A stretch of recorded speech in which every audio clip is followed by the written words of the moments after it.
Hi, good evening. My name is Jericho.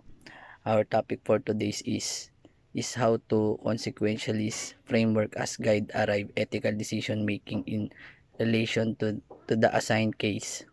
Um, okay. Let's first is consequentialist framework is a form of ethical reasoning that evaluates the morality of an action based on its outcomes or consequences in the context of ethical decision making. This approach can be particularly useful for analyzing situation where the potential result of different action can be compared to determine the most ethical course of action. Here's how to apply a consensualist framework to arrive at ethical decision in relation to a specific case. One is identify to identify the action. Start by outlining the possible action or decision available in the case at hand.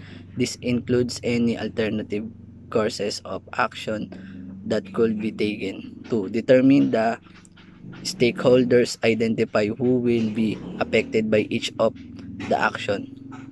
Stakeholders could include individual groups or even broader communities that may experience positive or negative outcomes from the decision.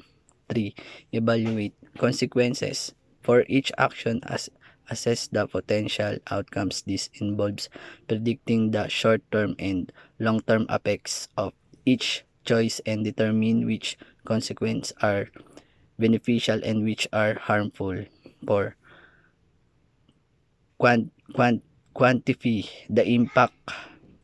The try to measure evaluate the consequence in terms of benefits such as well-being, happiness, or financial gain versus harms such as suffering, loss, or risk. This may involve qualitative or quantitative analysis. 5.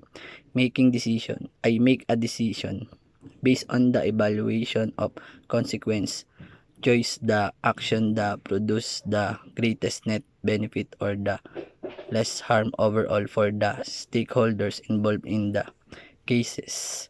It may be necessary to weigh the importance of different consequence against of other. 6. Reflect and revise.